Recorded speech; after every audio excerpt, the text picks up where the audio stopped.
तो 11वां स्वाध्याय कर रहे सर्वार्थ सिद्धि ग्रंथराज का, जिसमें 6ठे अध्याय के अंतर्गत आश्रव तत्व का वर्णन चल रहा है। आयु कर्म के आश्रव संबंधी चर्चा हमारी चल रही है। और जो लेश्या के जो मध्यांश है, लेश्याओं का, लेश्या अर्थात परिणाम, शुभ अशुभ परिणामों को ही यहाँ पर मुख्यतः से लेश्या कहा है। किंतु लेश्या में अकेले कषाय, संक्लेश परिणाम या विशुद्ध परिणाम, इनकी ही चर्चा नहीं होती है। तो लेश्या में इन परिणामों की अपेक्षा जो मन वचन काय की जो प्रवृत्ति होती है, उस प्रवृत्ति अर्थात योग, इनका भी अंतर्भाव होता है। कषाय और योग इन दोनों से मिलकर के लेश्या बनती है। अकेले कषाय भी लेश्या नहीं है, अकेले योग भी लेश्या नहीं है, दोनों को मिलकर के लेश्या माना है ना। अगर अकेले कषाय को लेश्या मानेंगे तो 10वें गुणस्थान के बाद में कषाय खत्म हो जाती है, तो वहां पर लेश्या का अभाव हो जाएगा, है ना। और शुक्ल लेश्या तो 13वें गुणस्थान तक रहती है, अर्थात हम सिर्फ कषाय को लेश्या नहीं मान सकते।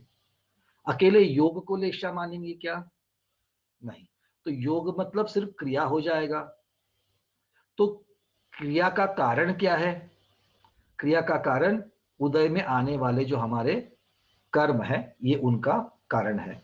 तो इसका मतलब है अंतरंग में उदय में आने वाले कषाय, संक्लेश भाव और उनकी अपेक्षा से मन वचन काय से होने वाली प्रवृत्ति, इन दोनों को मिलकर के लेश्या कहा है। और ये लेश्या ही कर्मों के आश्रव और उसके बाद में बंधने वाले कर्म, इन दोनों प्रक्रिया आश्रव और बंध का कारण लेश्या को माना गया है। ठीक है, चलिए अब आज पहला प्रश्न को लेते हैं। अरविंद जी ने पहला प्रश्न पूछा है कि जो कृष्ण लेश्या और शुक्ल लेश्या, इन दोनों के बारे में जो आपने कहा है कि कृष्ण लेश्या में और शुक्ल लेश्या में वृद्धि होने पर स्वस्थान संक्रमण ही होता है और हानि होने पर स्वस्थान और परस्थान संक्रमण होता है। ये समझ में नहीं आया, ये ऐसे कैसे? ठीक है, प्रश्न समझ में आ रहा है सब लोगों को? कल हमने देखा था संक्रमण का अर्थ क्या है? हमारे परिणाम को बदल जाना, शुभ या शुभ परिणाम हो या अशुभ परिणाम हो, उनका बदलना, अर्थात लेश्या का बदलना। कितना बदलना? तो एक ही लेश्या के परिणाम में उत्तम से मध्यम जघन्य, इन तीनों के अंतर्गत ही अगर हमारे परिणाम बदल रहे हैं, तो थोड़े थोड़े परिणाम बदल रहे हैं, वहां पर क्या कहा? स्वस्थान संक्रमण। कल हमने इसका उदाहरण दिया था, जैसे आप एक लेश्या मतलब क्या है? एक अलग अलग बोगियों को एक साथ जोड़ करके जैसे ट्रेन चलती है, वैसे है। तो स्वस्थान संक्रमण का अर्थ क्या हो गया? एक ही बोगी में सीट को बदलना। तो पहले 2 नंबर पर बैठे थे, अब 40 नंबर पर बैठ रहे हैं, किंतु बोगी का नंबर S1 का S1 ही है। ये क्या हो गया? एक ही लेश्या के अंतर्गत आपके भावों का परिणाम का बदलना। मतलब परिणाम इतने नहीं बदले कि लेश्या बदल जाए, उसे स्वस्थान संक्रमण कहते हैं। और फिर परस्थान किसको कहा था? कि भाई इतने परिणाम बदलेंगे कि लेश्या भी बदल जाएगी। मतलब कृष्ण लेश्या है तो नील लेश्या हो सकती है, कापोत लेश्या हो सकती है, शुक्ल लेश्या हो सकती है, पद्म लेश्या हो सकती है, कोई भी लेश्या हो सकती है। तो एक लेश्या को बदलकर दूसरे लेश्या के भाव बदलना, उतने तक भाव बदलना, इसे परस्थान संक्रमण कहा। ठीक है अरविंद जी, आपके प्रश्न का उत्तर चल रहा है, क्लियर हो रहा है आपको? इन चीजों को हम आपको यहां से अनम्यूट कर रहे हैं। तो ये पहले स्वस्थान संक्रमण और परस्थान संक्रमण समझ में आ गई बात? वन्ना भैया जी, ये कृष्ण लेश्या है, इसमें जो स्वस्थान और परस्थान हानि होने पर स्वस्थान और परस्थान बोला है, तो स्वस्थान तो बराबर है, इसमें कृष्ण में हानि में परस्थान कैसे होगा? यूं आएंगे आएंगे, उस पॉइंट के ऊपर आते हैं। सबसे पहले बेसिक, कोई भी लेश्या को छोड़ दीजिए। अब अभी लेश्या की अपेक्षा से बात नहीं कर रहे हैं, बस हम स्वस्थान संक्रमण और परस्थान संक्रमण, इन दो चीजों, क्योंकि ये समझेंगे तो आपके प्रश्न का उत्तर अपने आप आ जाएगा। अब अगर ये चीज अगर आपको पता चल गई है, तो हम आपके साथ में एक स्क्रीन शेयर कर रहे हैं। ठीक है, होप कि सब लोग इसको देख पाएंगे, देख लीजिएगा। सबको स्क्रीन दिख रही है? हाँ दिख रही है, सब लोगों को दिख रही है? चलिए, अगर बहुत सारे लोगों को दिख रही है और एक आध दूसरे को अगर नहीं दिख रही है, तो उसका कंट्रोल मेरे पास भी नहीं है, तो कुछ गड़बड़ टेक्निकली हो सकती है। तो अगर जिनको नहीं दिख रही वो बाद में वीडियो भी देख सकते हैं। खैर, अब आपको यहां पर देखिए, हम आपको कहा देख रहे हैं, अभी कृष्ण लेश्या की तरफ देखिएगा। कृष्ण लेश्या के 3 भाग है।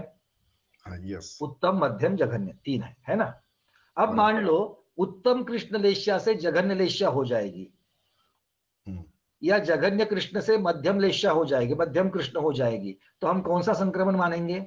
स्वस्थान। स्वस्थान मानेंगे। और कृष्ण लेश्या से बदलकर कोई कापोत लेश्या में जा रहा है तो उसे क्या मानेंगे? परस्थान। परस्थान संक्रमण मानेंगे। बहुत बढ़िया। अब देखो, ये एक लेश्या से दूसरे लेश्या में जाना, अर्थ क्या हो गया? कृष्ण लेश्या से कापोत लेश्या में गए, अर्थ क्या हो गया? हमारे भावों में विशुद्धि बढ़ी, हाँ, मतलब संक्लेश परिणामों में हानि हुई, बराबर। बराबर है। तो कृष्ण लेश्या से कापोत लेश्या में जाने के लिए संक्लेश परिणामों में हानि होना जरूरी है। यस। और इसी तरीके से अगर कापोत लेश्या से अगर मान लो कृष्ण लेश्या में जाना है तो फिर आपके संक्लेश परिणामों में बढ़ोतरी होना, वृद्धि होना जरूरी है। यहां तक की बात बिल्कुल सीधी है बराबर। ना? हाँ। अब यहां पर क्या कह रहे हैं? अब मान लो कि कापोत से आपके संक्लेश परिणाम बढ़ गए, नील में चले गए, नील से आपके संक्लेश परिणाम और भी बढ़े, कृष्ण में चले गए। अब कृष्ण में कहां चले गए? जघन्य में चले गए। और संक्लेश परिणाम बढ़े, संक्लेश परिणाम में वृद्धि हो गई, मध्यम में बढ़ गए। और संक्लेश परिणाम में वृद्धि हो गई तो उत्तम कृष्ण हो गए। ठीक है। लास्ट में। अब इसके आगे अगर संक्लेश परिणाम बढ़ते हैं तो और आगे कोई रास्ता है क्या? नहीं। अब तो दीवार आ गई, बराबर है ना। उदाहरण के तौर पर दीवार आ गई, अब कहां जाएंगे आगे? नहीं। हम नहीं। क्या कहते हैं? अब देखो क्या कह रहे हैं यहां पर, ये कृष्ण परिणाम, कृष्ण के लिए क्या कह रहे हैं कि वृद्धि होने पर स्वस्थान संक्रमण ही होगा। किसमें? कृष्ण लेश्या में और शुक्ल लेश्या में। सबसे पहले कृष्ण लेश्या को देखते हैं। अब कृष्ण बराबर। लेश्या में वृद्धि होना है, अगर बराबर। वृद्धि होना है तो कहां से कहां वृद्धि हो सकती है कृष्ण लेश्या में? उत्तम से आगे तो कोई वृद्धि है ही नहीं है, तो हो सकती तो जघन्य से मध्यम, मध्यम से उत्तम, इतनी ही वृद्धि हो सकती है ना। मतलब कृष्ण लेश्या में वृद्धि होगी तो क्या होगा? स्वस्थान संक्रमण ही होगा, परस्थान संक्रमण होने के कोई चांस ही नहीं है। नहीं। आ गई बात समझ में? बराबर। तो इसी बात को यहां पर आचार्य भगवान ने सिद्धांत नियम के स्वरूप में बताया है। अगर कृष्ण लेश्या है और कृष्ण लेश्या में अगर बढ़ोतरी होती है, किसमें? संक्लेश परिणामों में वृद्धि होती है, तो सिर्फ और सिर्फ स्वस्थान संक्रमण ही होगा। क्योंकि बढ़कर आगे जाने के लिए दूसरी कोई लेश्या नहीं है, तो परस्थान संक्रमण तो होगा ही नहीं। इस पहली बात को क्लियर हो गया? नहीं, मैं नहीं ऐसे नहीं बोल नहीं, रहा। आपको मैं सिर्फ मेरी बात का, मुझे पता है आपका प्रश्न, आपने बोलकर आप मेरे पास राइटिंग में भेजा है। आपको सिर्फ मेरे पहले ये बात समझ में आई कि हाँ, बताइए, आगे वो आगे आगे आगे। क्योंकि ये आपके प्रश्न का ही एक भाग है, ओके। प्रश्न का ही एक पहला भाग है। ठीक है। अब शुक्ल लेश्या में चलिए। अब इसी चित्र में शुक्ल लेश्या की तरफ बढ़िए। अब शुक्ल लेश्या में वृद्धि होना, शुक्ल लेश्या में वृद्धि होना मतलब कहां वृद्धि हो सकती है? जघन्य से जघन्य उत्तम शुक्ल में। से मध्यम शुक्ल, मध्यम शुक्ल से उत्तम शुक्ल। हम्म, ठीक है, इतनी ही वृद्धि हो सकती है शुक्ल में, उसके आगे दीवार आ गई, उसके बराबर। आगे नहीं जा सकते। तो शुक्ल लेश्या में भी अगर वृद्धि होनी है तो कौन सा संक्रमण होगा? स्वस्थान। स्वस्थान संक्रमण होगा, बराबर है। ये पहला सिद्धांत आचार्य भगवान ने बताया। शुक्ल लेश्या हो या कृष्ण लेश्या हो, अगर वृद्धि होती है उन परिणामों में, किसमें? कृष्ण के परिणामों में वृद्धि होती है या यस। शुक्ल के परिणामों में वृद्धि होती है, तो सिर्फ और सिर्फ स्वस्थान संक्रमण होगा। क्लियर है? बराबर। Clear clear. महेंद्र कुमार जी बांसवाड़ा में, भाभी जी के साथ में, दोनों क्लियर है? चलिए, बहुत बढ़िया। अब इसके आगे क्या कहते हैं? अगर इन परिणामों में अब वृद्धि होने की जगह पर हानि होती है, किसमें? कृष्ण के परिणामों में हानि होती है, सबसे पहले लेंगे, फिर शुक्ल के देखेंगे। अब कृष्ण के परिणामों में अगर हानि होती है तो कहां से कहां होगी? जघन्य में पहले नहीं, मध्यम। पहले तो उत्तम, हम्म उत्तम कृष्ण से मध्यम कृष्ण में हानि होगी, मध्यम कृष्ण से जघन्य कृष्ण में हानि होगी। मतलब हानि हो जाएगी तो स्वस्थान पर संक्रमण हो सकता है, किंतु अकेला स्वस्थान नहीं होगा। और भी अगर हानि हो जाए संक्लेश परिणाम में तो हम नील लेशा में पहुंच जाएंगे, नील के उत्तम में पहुंचेंगे। और हानि हो जाएगी तो मध्यम नील में पहुंचेंगे, और हानि हो जाएगी तो जघन्य नील में पहुंचेंगे, और हानि हो जाएगी तो उत्तम कापोत में पहुंचेंगे। अर्थात कृष्ण लेशा के परिणामों में अगर हानि होती है तो या तो स्वस्थान संक्रमण होगा या फिर परस्थान संक्रमण भी हो सकता है। मतलब संश्लेष परिणामों में हानि होगा तो? हाँ, यस हानि होने यस पर, हानि यस। किसमें होनी है? कृष्ण के लेशा में हानि होनी है, और कृष्ण लेशा क्या है? संकलेश परिणाम है। अब संकलेश ओके परिणाम में हानि होनी है तो नीचे ओके ओके, आएगा। एग्री क्लियर एग्री है? अब शुक्ल एग्री। लेशा की बात करो, वही बात है। शुक्ल लेशा की बात करो, शुक्ल लेशा में हानि हो रही है। अब शुक्ल लेशा मतलब क्या है? शुभ भाव है, विशुद्ध परिणाम है। अगर उनमें हानि होती है, विशुद्ध परिणाम में हानि होती है, तो उत्तम शुक्ल से मध्यम शुक्ल, मध्यम शुक्ल से जघन्य शुक्ल, जगन्य शुक्ल, यहां तक भी कोई आ सकता है। मतलब बराबर। स्वस्थान संक्रमण हुआ, और इससे भी नीचे उतरे तो फिर पद्म में आएंगे, इससे भी नीचे उतरे तो पीत में आएंगे, तो अर्थात बराबर। परस्थान संक्रमण भी हो गया। Yes yes. ठीक है? तो आपका यहां पर आचार्य भगवान ने हमें दो सिद्धांत दिए थे। एक है कृष्ण और शुक्ल लेशा में वृद्धि होती है तो अकेला स्वस्थान संक्रमण ही होगा, और अगर हानि होती है तो स्वस्थान संक्रमण के साथ परस्थान संक्रमण भी होगा। इसका मतलब ये हुआ कृष्ण में संश्लेष परिणाम में हानि होगी और शुक्ल में विशुद्ध परिणाम की हानि होगी। हाँ, तो फिर परस्थान संक्रमण हो सकता है, ओके स्वस्थान भी हो सकता है, परस्थान भी हो सकता ओके ओके, एग्री है, क्योंकि एग्री। आगे आगे बढ़ने के लिए कोई दूसरी लेशा है ही नहीं है। कृष्ण से बराबर। ऊपर क्या है? खत्म हो गई बात। शुक्ल यस। से ज्यादा कहां पर जाओगे? ओके क्योंकि ओके। उत्तम शुक्ल जो है, उत्तम शुक्ल के भी जो अंतिम, क्योंकि देखो यहां पर समझने के लिए, यहां पर मूल में तीन तीन भाग किए हैं, जघन्य मध्यम उत्तम, ये तीन तीन भाग किए, किंतु जघन्य के भी असंख्यात भेद है। और कितने असंख्यात? आचार्य भगवान कहते हैं असंख्यात लोक प्रमाण। ओ लोक तो एक ही है, किंतु असंख्यात लोक प्रमाण का अर्थ क्या होता है? एक लोक में 343 घनराजु, इतना आकाश का क्षेत्र है, उसमें असंख्यात उसके प्रदेश है, आकाश के प्रदेश असंख्यात है एक लोक के। तो अगर ऐसे असंख्यात लोक भी हो जाए, ये तो उपमा है, असंख्यात लोक तो नहीं होते, लोक तो एक ही है, किंतु असंख्यात लोक भी हो जावे तो उसके जितने लोक प्रदेश होंगे, आकाश के प्रदेश होंगे, उतनी संख्या में एक एक लेश्या के परिणाम होते हैं। मतलब बराबर उतनी शेड है, उतनी तरतमता है, उतनी परसेंटेज में अलग अलग शेड्स होते होंगे। अब कृष्ण लेश्या के तीव्रतर जब चले जाएंगे तो ठीक है, वो तो सबसे हाइट हो जाएगी। और शुक्ल लेश्या में, क्योंकि आपने कभी ये शब्द भी तो सुना होगा, परम शुक्ल लेश्या, बराबर। है ना? केवली भगवान की तो परम शुक्ल लेश्या मानी है। तो परम हम्म, शुक्ल लेश्या मतलब कहां? तो शुक्ल लेश्या का जो उत्तम वाला पोर्शन है, उस बराबर। उत्तम के भी ऊपर ऊपर ऊपर, यस। अंतिम छोर, दीवार के नजदीक वाला छोर, हम उसको दीवार कहते हैं, क्योंकि चार्ट के आगे जाने के वहां पर कुछ नहीं है दूसरा, है ना? यस। तो दीवार के नजदीक वाले जो शुक्ल लेश्या के परिणाम होंगे, वो परम शुक्ल लेश्या के होंगे। बराबर। क्लियर है? तो ये क्लियर क्लियर। आपका, ये वन्ना भी। आपका प्रश्न था। और तो कोई नहीं था इसमें? हाँ, आप दूसरा भी आपका है यस। प्रश्न की, आयु का बंध 1, 2, 4, 5 और 6 इन गुण स्थानों में प्रारंभ होता है, फिर उदय 1 से 14 में कैसे? है ना? देखो, यस। आयु का बंध, कौन सा आयु का बंध हो रहा है? अगली गति का। अगली भव की, मतलब मध्यमान ओके आयु ओके का। और उदय ओके। किसका मान रहे हो? बुद्धिमान आयु का, वर्तमान आयु का, जो हमने पिछले भोग में बांध करके लाए हैं, है ना? तो 1 से 14 गुण स्थान में कौन सी आयु का उदय होगा? बुद्धिमान आयु का, वर्तमान आयु का उदय होगा। बराबर।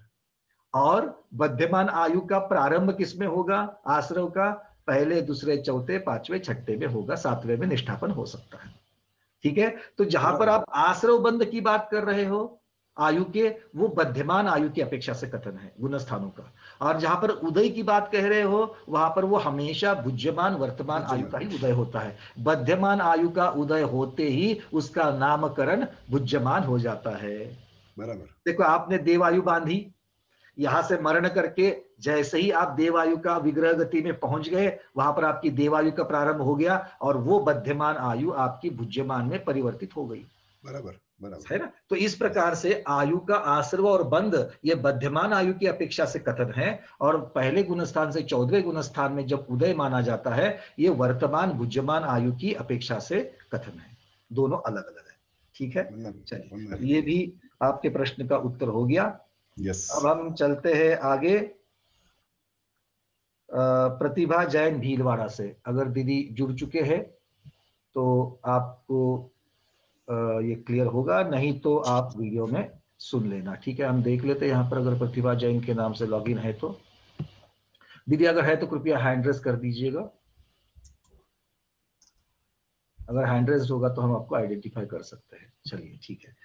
इन्होंने लिखा है कि आयु कर्म के आश्रयों से संबंधित स्वाध्याय जो अभी चल रहा है, बहुत सी नई जानकारियां मिल रही है। आयु बंधने के जो 8 अपकर्ष काल है, उनमें जैसे पहले अपकर्ष काल की खिड़की खुली और यदि उसमें आयु नहीं बंधी तो खिड़की बंद हो जाएगी। और हम जानना चाहते हैं कि एक अपकर्ष काल के खुले रहने का समय कितना है, तो आपका है अंतर मुहूर्त। ठीक है, अपकर्ष काल में जब खिड़की खिड़की कहते हैं उसको, चलिए खिड़की कह सकते हैं, क्योंकि कहीं से तो वहां से आश्रय हो रहा है, इसलिए उसको आप उपमा से खिड़की कह सकते हो। अब यदि वो अंतर मुहूर्त है तो फिर अंतिम समय के अंतर मुहूर्त में इसमें क्या अंतर हुआ? देखिए, दोनों भी अंतर मुहूर्त ही है, दोनों भी अंतर मुहूर्त ही है। किंतु जितना जल्दी अपकर्ष काल मिलेगा, जितना पहले वाला अपकर्ष काल मिलेगा, मेरे ख्याल से आपका ये प्रश्न इस अपेक्षा से हो सकता है, चूंकि आपने उसमें खुलासा नहीं किया है, मैं ये समझ सकता हूं कि शायद आप दोनों अंतर मुहूर्त का तुलना कर रहे हो कि अपकर्ष काल अगर अंतर मुहूर्त का ही है, पहले से 8वां कोई भी हो, तो उसमें भी तो आप अंतर मुहूर्त समय के लिए तो आप आश्रव कर रहे हो आयु का। प्रमोद जी सुनना, बड़ा बढ़िया प्रश्न है ये। वो कहती है कि अंतर मुहूर्त में आप जितना परमाणु का आश्रय करोगे, जितने परमाणु को खींचोगे, तो अपकर्ष काल के अंतर मुहूर्त में भी आप उतना ही खींचना चाहिए। और अंतिम अंतर मुहूर्त अगर है असंक्षेपादा वाला, तो वहां पर भी उतने ही खींचने चाहिए। और आपने एक सिद्धांत बताया था, अंतिम अंतर मुहूर्त में जो खींचते हैं उसमें सिर्फ अंतर मुहूर्त की आयु बंधती है, तो फिर पहले अपकर्ष काल में भी तो अंतर मुहूर्त की आयु बंधनी चाहिए। मैंने आपके प्रश्न का, चूंकि आपने उसमें खुलासा नहीं किया है, बट मैंने इस प्रश्न का ऐसा अर्थ निकाला है, क्योंकि अंत में आपने पूछा है अंतिम समय के अंतर मुहूर्त में और अपकर्ष काल के अंतर मुहूर्त में क्या अंतर हुआ, तो अर्थ तो यही हो सकता है, क्योंकि एक तो समय की अपेक्षा अंतर है, अंतर मुहूर्त होता है, दोनों भी जगह अंतर मुहूर्त कहा है। और दूसरा फर्क हो सकता है कितनी स्थिति बंधे। ठीक है, तो बहुत सुंदर प्रश्न है, इसका भी आचार्य भगवान ने बड़ा सुंदर उत्तर दिया है। आचार्य कहते हैं कि पहला अपकर्ष काल जो है वो भले अंतर मुहूर्त है, किंतु उसके पहले समय में जितनी आयु की स्थिति बंधती है, उसके अगले अगले प्रति समय में आयु की स्थिति हीन हीन हीन हीन हो जाती है। क्या सिद्धांत बता रहे आचार्य भगवान? किसी भी अपकर्ष काल में प्रथम समय में जितनी आयु की स्थिति बंधती है, उसके अगले समय से आगे प्रति समय वो स्थिति हीन हीन हीन होकर के बंधती है। ये नियम है। जैसे आपको मालूम होगा कि प्रति समय जितने भी हमारे परमाणु कर्म परमाणु आत्मा के साथ बंधते हैं, अर्थात जिसको समय प्रबद्ध कहा जाता है, उस समय प्रबद्ध का बंटवारा कैसे होता है? अगर मान लो कि आपने एक, अभी इस समय हमने कोई कर्म का आश्रय किया और मान लो हमने 2000, कितने 2000 कर्म परमाणु को हमने आकर्षित किया। ये उदाहरण के लिए बोल रहा हूं, आएंगे कर्म परमाणु तो अनंतानंत आएंगे, क्योंकि एक समय प्रबद्ध में अनंतानंत आते हैं। तो उदाहरण के लिए हमने 2000 को पकड़ लिया। अब मान लो ये कर्म की स्थिति कितनी पड़ी है? 5 मिनट के लिए पड़ी है। तो ये कर्म हमारी आत्मा के साथ में 5 मिनट तक रहेगा और फिर निकल जाएगा। निकल जाएगा का मतलब क्या है? इसकी आबादा खत्म होते ही ये एक एक एक एक एक एक एक इसके निषेक उदय में आएंगे और एक एक करते करते करते 5 मिनट के बाद में, क्योंकि 5 मिनट के लिए बंधा था, 5 मिनट के बाद इस आयु कर्म का एक भी परमाणु हमारी आत्मा के साथ नहीं रहेगा, सबके सब खाली हो जाएंगे। अब ये जब समय प्रबद्ध जब बंधा, तब इसका 5 मिनट के जितने समय होते हैं, अनंत समय होते हैं 5 मिनट के, तो उन अनंत समयों के लिए उसने जो जितने भी कर्म परमाणु प्रदेश बंध की अपेक्षा से, संख्या की अपेक्षा से उसने जितने भी कर्म परमाणु खींचे थे, उनका वहां पर प्रति समय की अपेक्षा से बंटवारा किया है। और ये बंटवारा कैसा होता है? तो पहले समय में उदय में आने वाला, आबादा काल के बाद जो प्रथम समय में जो कर्म उदय में आएगा, उसमें सबसे ज्यादा परमाणु दिए रहते हैं। उसके दूसरे समय में उससे कम, उससे तीसरे समय में उससे कम, चौथे समय में और कम। मतलब अगर मान लो 2000 कर्म परमाणु आपने लिए थे उदाहरण के लिए, तो अबाधा काल के बाद प्रथम समय में जब उदय में आएंगे तो उसमें कितने उदय में आएंगे? 2000 में से मान लीजिए 200 उदय में आएंगे, एक उदाहरण के लिए 200 आएंगे। फिर उसके बाद में अगले समय में कितने आएंगे? बोले 195 आएंगे। तीसरे समय में कितने आएंगे? 190 आएंगे। चौथे समय में 185 आएंगे, फिर 180। मतलब प्रति समय उदय में आने वाले निषेकों में कर्म परमाणु की संख्या कम कम कम कम होती जाती है। ये कर्म बंध का, प्रदेश बंध का नियम है। इसी प्रकार आचार्य भगवान आयु कर्म का आश्रव जो हो रहा है और जो आयु कर्म का बंध हो रहा है उसकी प्रक्रिया की अपेक्षा से कह रहे हैं कि अपकर्ष काल के प्रथम समय में जितने कर्म परमाणु की स्थिति पड़ती है उससे अगले प्रति समय से वो स्थिति हीन हो जाती है। अर्थ क्या हो गया? अगर आपने पहले अपकर्ष काल में जितनी आयु आप बांध सकते हो उससे दूसरे अपकर्ष काल में आयु की स्थिति कम पड़ेगी, उससे तीसरे अपकर्ष काल में आयु की स्थिति कम पड़ेगी, उससे चौथे अपकर्ष काल में आयु की स्थिति कम पड़ेगी। ऐसा करते करते करते आठवें अपकर्ष काल को पहले अपकर्ष काल की अपेक्षा से तुलना से सबसे कम स्थिति पड़ेगी।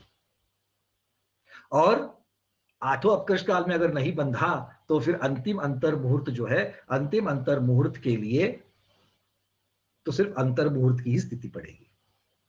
तो समय की अपेक्षा सभी अपकर्ष काल और आठवें अपकर्ष काल के बाद का अंतिम अंतर मुहूर्त वाला जो आयुबद्ध का एक अंतर मुहूर्त है, समय की अपेक्षा अंतर मुहूर्त समान है, किंतु कर्म की स्थिति, आयु कर्म की स्थिति बंधने की अपेक्षा से, स्थिति बंध की अपेक्षा से जो पहले अपकर्ष काल के अंतर मुहूर्त में आयु बांधने की ताकत है उसकी ताकत कह रहा हूं, इसलिए ताकत कह रहा हूं कि समझने में आ जाएगा। तो वो ताकत अगले अपकर्ष कालों में कम कम कम होती जाती है। ये आचार्य भगवान ने यहां पर कहा है। अगर मेरे पास इसका खैर मैं एक मिनट देख ले रहा हूं कि अगर इसका कोई प्रमाण भी मेरे पास था, एक बस उसको मैं देख रहा हूं। यहां पर अगर जल्दी से मिलता है तो ठीक है, नहीं तो फिर मैं आगे क्लास के अंत में सभी ग्रुप के ऊपर भी डाल सकता हूं। एक मिनट दीजिएगा सिर्फ। अल्पायु बंध योग के परिमाण इस पे नहीं आएगा। 8 अपकर्ष कालों में न बंधे तो अंत समय में बंधती है।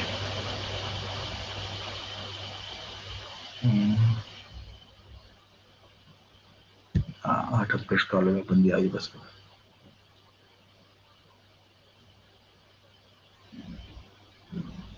हाँ, ये 4 आयु कर्मों के अवस्थित और भुजाकार संक्रमों का काल जघन्य व उत्कृष्ट से एक समय मात्र है। पूर्व बंध से एक समय अधिक बांधे गए आरंभ कर्म की स्थिति की अपेक्षा यहाँ जघन्य स्थिति संक्रमण ग्रहण करना चाहिए। देवायु और नरकायु के अल्पतर संक्रम का काल जघन्य से अंतर मुहूर्त और उत्कर्ष से साधिक 33 सागरों पर प्रमाण है। तिर्यंच और मनुष्यकायु का अल्पतर संक्रमण का काल जघन्य से अंतर मुहूर्त और उत्कर्ष से साधिक 3 पल्योपम मात्र है। इनके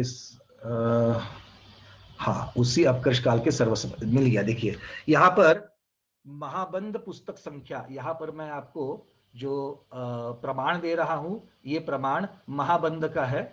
तो अगर आप सब लोग देख सकते हो तो मैं यहाँ से आपको स्क्रीन शेयर करके आप लोगों को उस महाबंध की गाथा के भी दर्शन कराता सकता हूं। ये गाथा बहुत ही महत्वपूर्ण है। महाबंध नाम का जो अपना बहुत प्राचीन ग्रंथ है, जितना षटखंडागम के इतना ही इसको प्राचीन माना जाता है। तो ये महाबंध सबको दिख रहा है क्या? पेज दिख रहा है? शेयर की हुई स्क्रीन दिख रही है? अभी तक नहीं आई?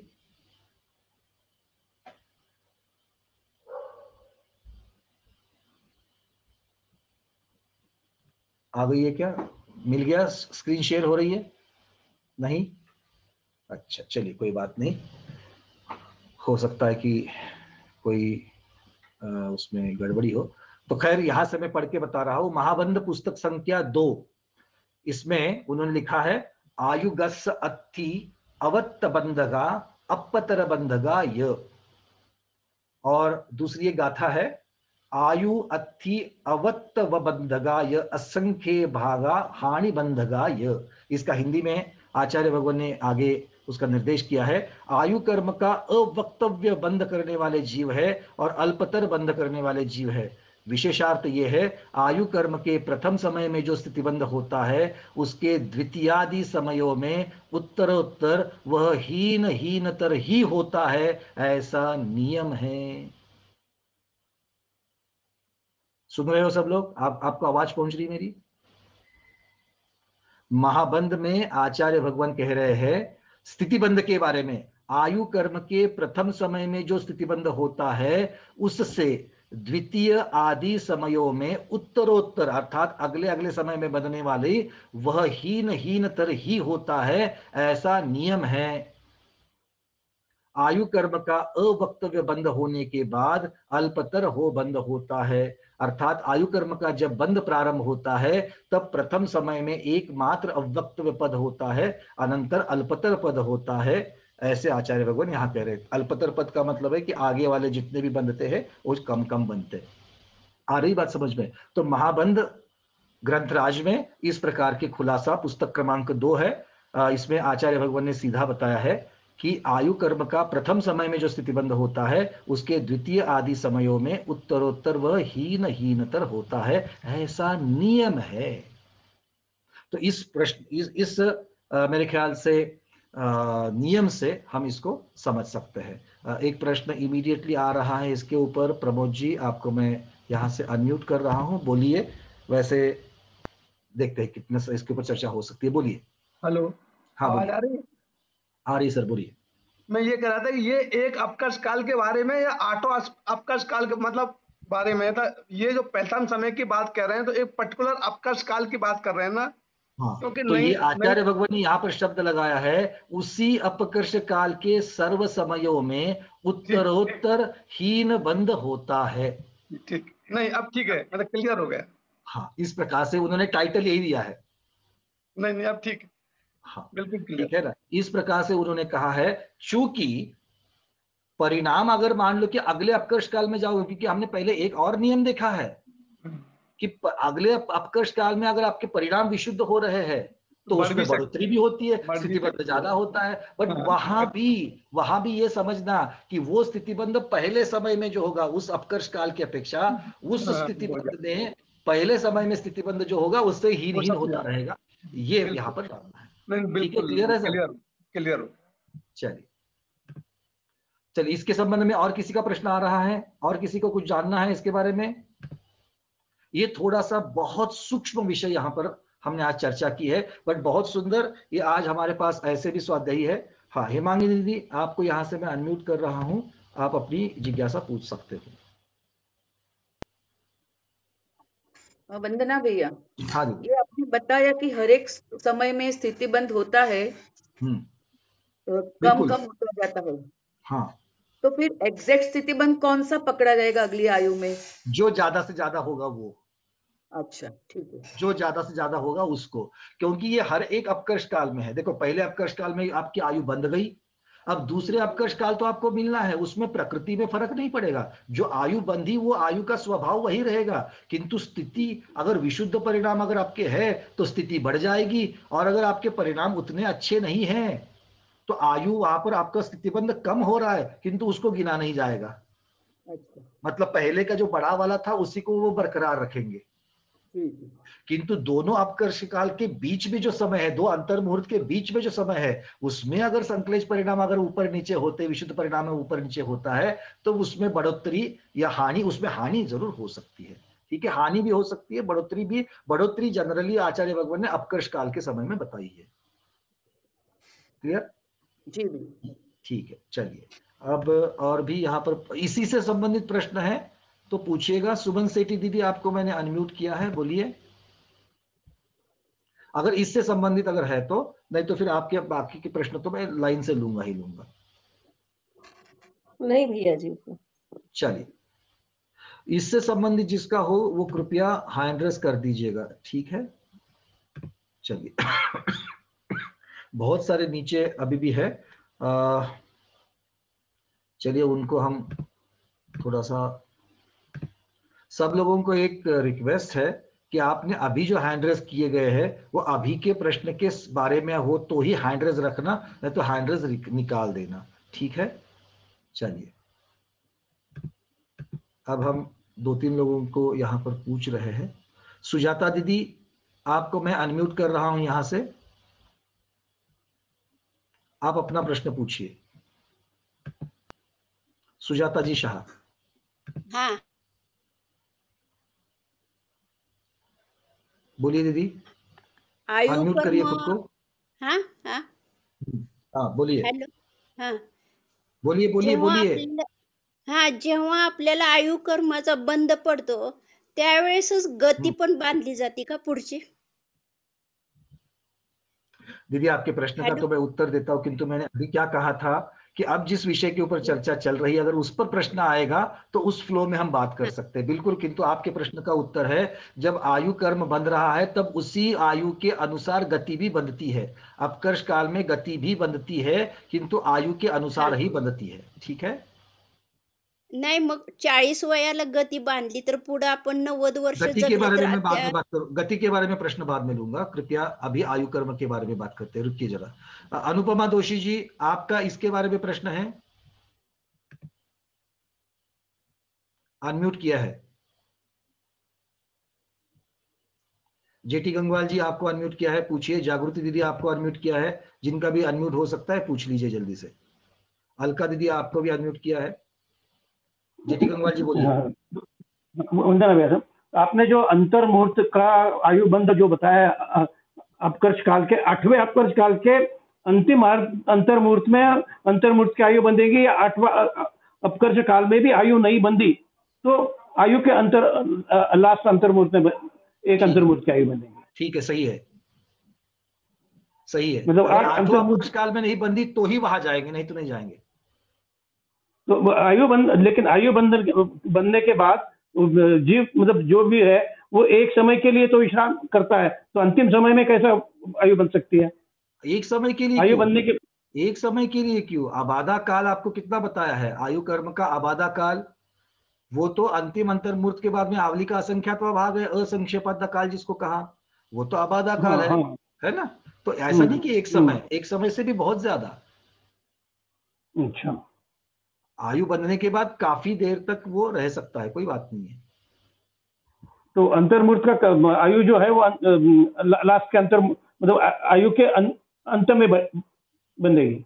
हाँ, आप आयु के अंत में कहो, अंतिम, जब अंतिम समय कहते हो तो अंतिम समय के दो अर्थ निकलते हैं, समय की अपेक्षा समय और दूसरा समय परिमाण की अपेक्षा से समय। यहाँ पर आयु का एक भाग, आयु का जो हमारा पूरा जीवन किसी का 60 वर्ष का है तो अंतिम अंतर मुहूर्त को अंतिम समय कहेंगे, है ना। उनका अंतिम समय चल रहा है, ये हम लोग कैसे कहते हैं, ये तुलनात्मक कहते हैं, तो उसको उस तरीके से समझिए, ठीक है ना। चलिए जागृति दीदी पूछिए। वही प्रमोद भैया का था वही उसमें। चलिए क्लियर हो गया, मतलब आपका भी, राजेश जी का भी क्लियर हो चुका है। अनुपमा दीदी आपका अगर जल्दी से अगर अनम्यूट कर सकते हो तो अनम्यूट करिए, नहीं तो हैंड रेज हम यहाँ से हटा रहे हैं। नाही अपकर्षण, पहिला अपकर्षण कालपेक्षा दुसरा अपकर्षण काल हीन होत जातो, म्हणजे काय ते मला विचारायचं होतं। स्थितिबंध अपकर्षण काल का समय अंतर मुहूर्त कम नहीं होता है, जो स्थिति पड़ती है वो स्थिति की अपेक्षा से आचार्य कह रहे हैं कि स्थिति की अपेक्षा से किसी भी अपकर्ष काल में पहले समय में जितनी आयु बंधती है उस आयु के अगले प्रति समय में भी बनती रहती है, तो स्थिति कम कम कम पड़ती जाती है। ठीक है, इस तरीके से उसको समझ। अगर अपकर्ष होना है, परिणामों में होना है, तो परिणाम तो अगर बढ़ेंगे तो फिर बढ़ सकती है, ऐसा कोई नहीं, बढ़ सकती है मतलब उस अपकर्ष काल के प्रथम समय में बढ़ सकती है, उसके बाद में फिर अगले समयों में वो हीन बंधेगी। हीन बंधेगी मतलब बंध की अपेक्षा से अगर आप देखेंगे तो आपको समय प्रबंध की अपेक्षा से देखोगे तो पहले समय प्रबंध में ज्यादा स्थिति पड़ेगी, अगले समय प्रबंध में कम पड़ेगी, उसके अगले समय प्रबंध में कम पड़ेगी। ये तो कर्म का नियम ही है, क्योंकि पहला जो उसमें जितना भी द्रव्य पड़ता है वो पहले समय प्रबंध में ही द्रव्य ज्यादा पड़ता है, ये उसका अर्थ होता है।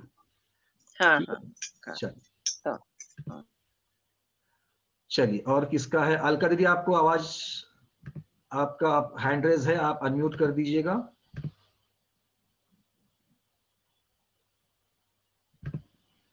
भैया मैंने हैंड रेज नहीं किया था, पता नहीं है क्या हो रहा है, स्क्रीन में गड़बड़ हो रही है कुछ। चलिए कोई बात नहीं है। और ज्योति दोषी दीदी, कनकमाला छापिया दीदी,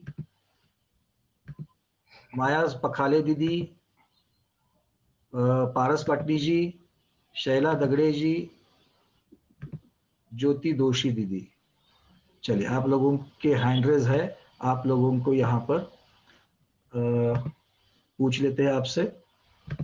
कनकमाला दीदी चलिए अनम्यूट करिए। हाँ भैया जी वंदना। हाँ मैं दीदी। ऐसे कह रही थी कि भाई पहले वर्ष में अगर आयु पहले समय में ज्यादा हुई फिर कम कम कम कम तो लगातार पूरे अंतर्मुहूर्त तक आयु उसकी बनती रहेगी। हाँ बिल्कुल, अंतर्मुहूर्त तक चारों प्रकार के जो बंध है वो होते ही रहते हैं।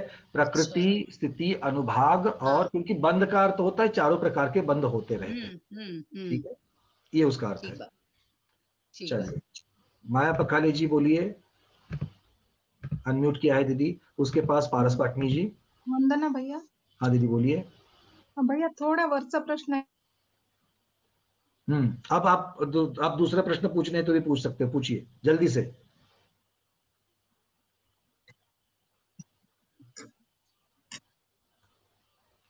शैला दगड़े जी आपका अनम्यूट हो चुका है, आप पूछिए। हाँ वंदना भैया जी, मेरा ये कहना है कि जैसे पहले अपकर्ष काल में आयु ज्यादा बंद होती है, लेकिन 8वें समय अपकर्ष काल में अगर आयु बंद होती है तो वो कैसी रहेगी? मतलब उसके बाद में अगर सपोज अपने परिणाम शुद्ध होते हैं, 8वें अपकर्ष में अगर आयु बनती है बाद में अपने परिणाम शुद्ध हो गए, तो उस समय क्या अपने को आयु बढ़ के मिलती है क्या, कि वो भी हीन ही होती आप है? लोगों को दो चीजों में फर्क करना है सबसे पहले, दो चीजों में, क्योंकि ये भ्रांति कंफ्यूजन, नया वाला कंफ्यूजन नहीं पालना है। सबसे पहले एक बात ये कह रहे हैं कि किसी भी अपकर्ष काल के प्रथम समय में जितनी स्थिति बनती है उससे वो अपकर्ष काल तत्व होने तक प्रति समय कम कम कम स्थिति बनती है। ये उसका अर्थ बताया आचार्य भगवान ने। ठीक है, तो एक अपकर्ष काल की दूसरे अपकर्ष काल के साथ में यहां पर तुलना नहीं की है, एक अपकर्ष काल के प्रथम समय से लेकर अगले समयों में तुलना की है। ये सबसे पहली बात, सब लोग ठीक से सुन लेना।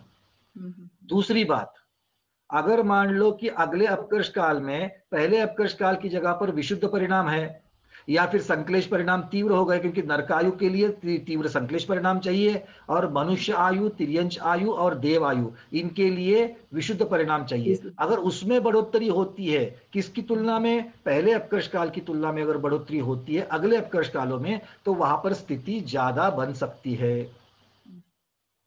किसकी तुलना में? पहले अपकर्ष काल की तुलना में।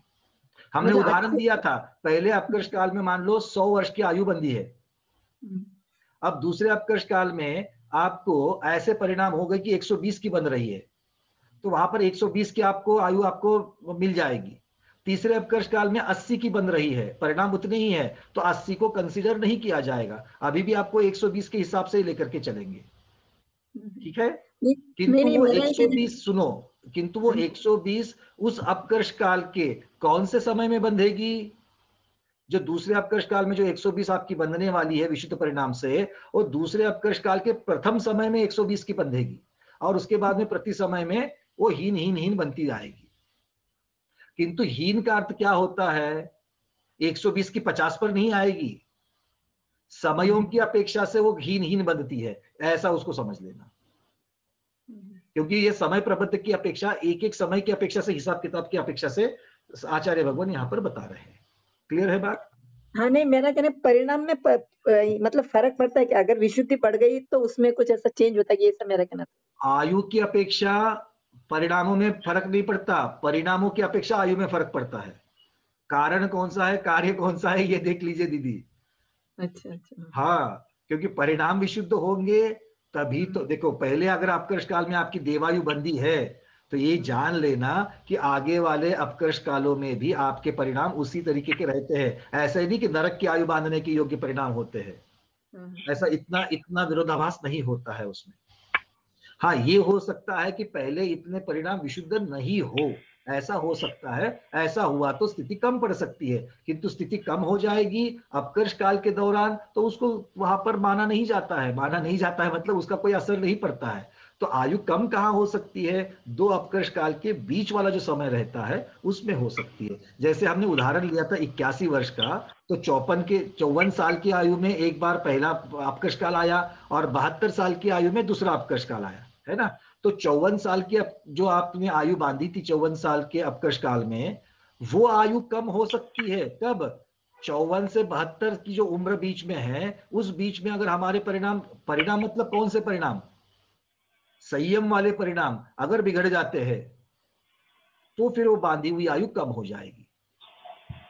आ रही बात समझ में? अगर नरक की आयु बांधी है और नरक की आयु बांधने के बाद में 54 की आयु में अगर किसी ने नरक की आयु बांधी, उसके बाद में उसके परिणाम अगर मान लो अच्छे हो गए, विशुद्ध परिणाम हो गए, तो वो बांधी हुई आयु कम हो सकती है। नरक में उसका उल्टा कर देना। क्लियर है? नरक की आयु संक्लेश परिणाम करने से बढ़ती है, विशुद्ध परिणाम करने से घटती है। शैला दीदी क्लियर है?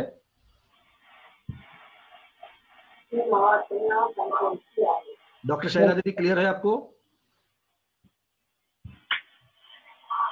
आवाज शायद नहीं पहुंच रही है उनके पास। चलिए कोई बात नहीं है। माया पकाले दीदी आपका हो चुका है प्रश्न?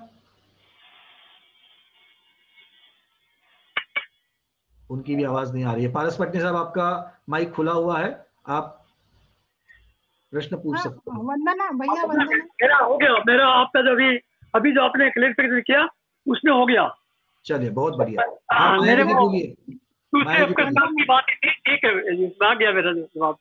चलिए वंदना भैया, पूछिए। हाँ पूछिए। भैया लेशामध्ये आपण योग आणि कषायच मानले आहे, तर मग अविरती, मिथ्यात्व आणि प्रमाद हे लेशेला कारण नाहीत का? वो गौणता की अपेक्षा से होते ही होते हैं वहां पर। मुख्यता जो है कषाय और योग, इनकी अपेक्षा से माना है। इसके ऊपर भी आचार्य भगवंतों ने ग्रंथों में चर्चा की है, अलग अलग ग्रंथों में। सर्वात सिद्धि में या फिर यहाँ पर नहीं है चर्चा, किंतु अलग अलग ग्रंथों में इसकी भी चर्चा आई है कि बाकी का मिथ्यात्व और अविरत के कोई नहीं दिया है। तो उनका वहां पर चूंकि कषाय जो है वो कषाय की उत्पत्ति जो होती है, संक्लेश परिणाम की जो उत्पत्ति होती है, उसमें एक गौण कारण मिथ्यात्व का भी होता है, अवृत्ति का भी होता है। ठीक है, तो वो उनको गौण कारण में ले लेना, मुख्य कारण में कषाय और योग, ये दो ले लेना। हाँ, धन्यवाद भैया। ठीक है। चलिए ज्योति दोषी दीदी, आप तक आवाज पहुंच रही है, फिर आप अपना प्रश्न पूछ सकते हो। वंदना भैया, जो अंतिम अपकर्ष कालमध्ये जर आयुबंध नाही झाला तर तो शेवटच्या अंतर्मुहूर्तामध्ये होतो असं म्हटला, आणि मग तो किती अंतर्मुहूर्त काळाचाच होतो का बंध? हो, अंतर्मुहूर्त काल, अंतिम अंतर्मुहूर्त में हो जाता है। उसके बाद में कितनी आयु बचती है? तो आवली का असंख्यातवा काल अंतर्मुहूर्त तक रह बचती है। नहीं, जो नवीन आयुबंध होणार आहे तो अंतर्मुहूर्त काळाचाच होणार आहे का? बिल्कुल बिल्कुल, नई आयु जो बंधेगी वो अंतर्मुहूर्त की बंधेगी। हाँ, तेज, धन्यवाद। ठीक है, चलिए और यहाँ पर और 2-3 प्रश्न की अपेक्षा से आए हैं। चंदा जैन दीदी, आपको अनम्यूट किया है, आपने हैंड रेस किया है, जल्दी से पूछिए। मीनाक्षी दीदी, आपको भी अनम्यूट कर रहा हूं, जिसका भी माइक पहले खुले वो पूछ सकते हैं। हेलो भैया जी। हाँ मीनाक्षी दीदी पूछिए। हाँ वंदना, बोलिए।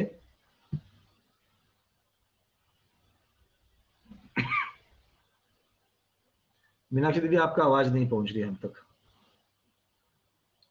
चलिए दीदी, आप हो सके तो आपका मैं माइक खुला छोड़ता हूं, जब भी आपका माइक शुरू हो जाए आप हमसे बात कर सकते हो। ठीक है, चलिए। तो इस प्रकार से हम लोग यहाँ पर मुख्यता से चर्चाएं कर रहे हैं। अब और एक चर्चा यहाँ पर हमारे पास प्रश्न है, 2 प्रश्नों का तो उत्तर हमने दे दिया। डॉक्टर चंदा जैन दीदी का प्रश्न था कि बहुत बार ऐसा भी सुनते हैं कि 3 महीने या 2 महीने हो गए हैं, बच्चा बढ़ ही नहीं रहा है, गर्भज शिशु की बात दीदी कर रही है। ऐसे में वो जीव फिर कौन सी पर्याय धारण करता है? ठीक है, देखिए यहाँ पर अगर वो 2 या 3 महीने के बाद में अगर वो मर चुका है, बढ़ नहीं रहा है का अर्थ आपको क्या लेना है, ये महत्वपूर्ण है। बढ़ नहीं रहा है मतलब अगर वो मर चुका है तो वो मरण होने से पहले उसने अगली आयु बांधी है, ये पक्का। और फिर वो आयु कैसे बांधी है, तो उसको जितनी आयु मिली थी, भले 2 महीने की हो, 3 महीने की हो, जितनी भी आयु उसको मिली थी, उस आयु में उसको अपकर्ष काल मिले, और उन अपकर्ष कालों में जिस प्रकार से उसके परिणाम हुए, उन परिणामों की अपेक्षा से उसने आयु बांधी। ठीक है, इस प्रकार से आप इसको समझ सकते हो। डॉक्टर चंदा जैन दीदी, मेरे ख्याल से आप जुड़ चुके हो, आपको यहां से मैं अनम्यूट करने का प्रयास करता हूं, ताकि इसके ऊपर अगर आपका कोई प्रश्न हो तो आप पूछ सकते हो। चंदा जैन दीदी, कृपया हैंड रेज करिएगा।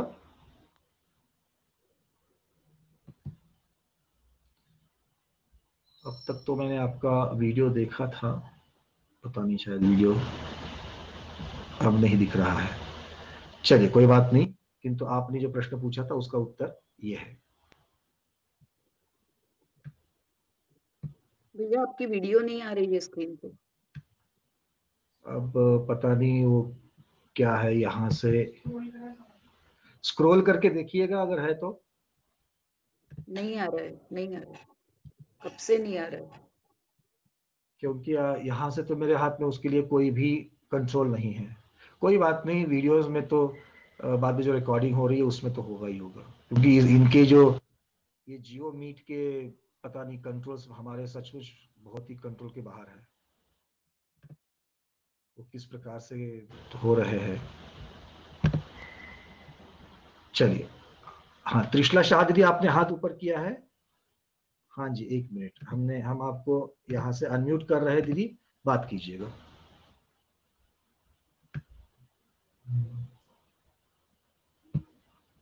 अनम्यूट का बटन दबाइए दीदी, स्क्रीन के ऊपर अनम्यूट माइक का बटन है, उसको दबाइए।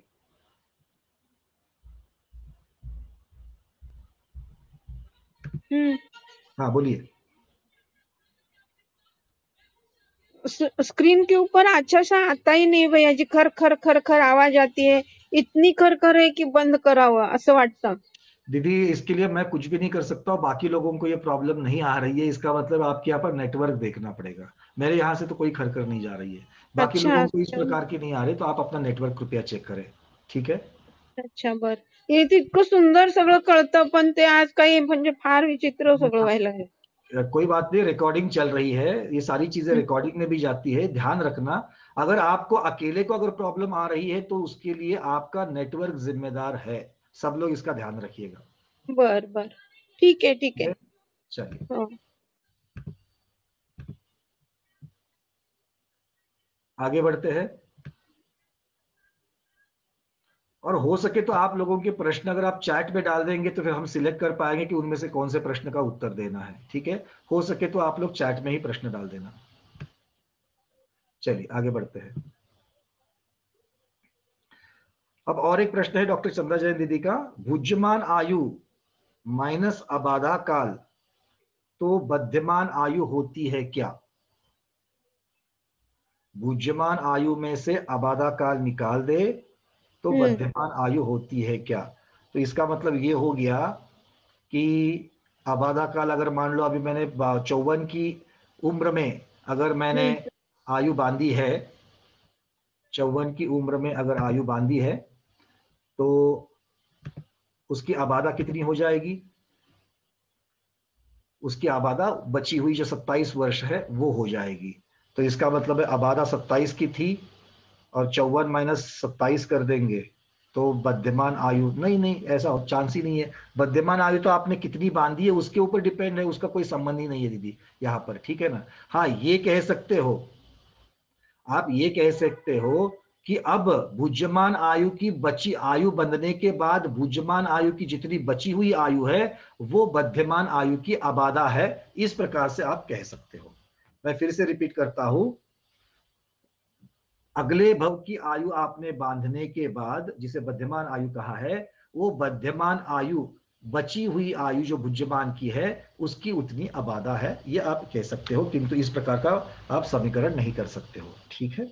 चलिए अब कल के इनका एक प्रश्न और भी था कि कल के जो क्या कह सकते हैं, जो हमने आयु के बंध और अबंध स्थान बताए थे, उनके बारे में फिर से एक बार चर्चा हो जाए। ठीक है, चलिए, तो हम यहां से उस प्रकार से आपको जो मध्यांश है उन मध्यांशों की अपेक्षा से यहां पर वर्णन एक बार और कर देते हैं। तो 8 मध्यांश कौन से हैं, 8 कॉम्बिनेशंस कौन से हैं, उन 8 कॉम्बिनेशन से ही आयु के बंध के परिणाम होते हैं। ठीक है, यहां से मैं स्क्रीन को शेयर करने का प्रयास करता हूं, आप लोग देख लीजिएगा।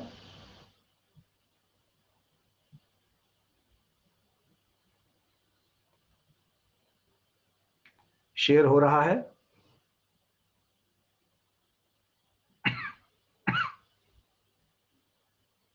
स्क्रीन शेयर होने के बाद आप हमें सिग्नल कर देना ताकि हम उसको आगे बात कर लेंगे। चलिए, हो गई है। अब चलते, अब आपको ये स्क्रीन दिख रहा है तो स्क्रीन को देख लीजिए ठीक से।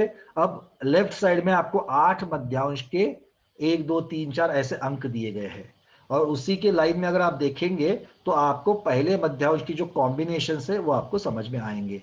पहला का एक नंबर कहाँ कहाँ दिया, देखिए, मध्यम कृष्ण, मध्यम नील और उत्तम कापोत, ये पहला कॉम्बिनेशन है। ये तीनों प्रकार के भाव जब हो जाएंगे तो एक प्रकार की आयु बन जाएगी। कौन से प्रकार की, इसके कारणों की चर्चा हम आगे करेंगे, किंतु आयु बंधने के योग्य परिणाम यहां पर हो जाएंगे, इतना इसका अर्थ ले लेना। 2 नंबर का जो कॉम्बिनेशन है वो मध्यम कृष्ण। अब 2 नंबर 2 अंक कहां कहां लिखा है देखिएगा। 2 अंक लिखा है मध्यम कृष्ण, मध्यम नील, मध्यम कापोत और जघन्य पीत, इसके साथ में किया गया है। ये दूसरा कॉम्बिनेशन है।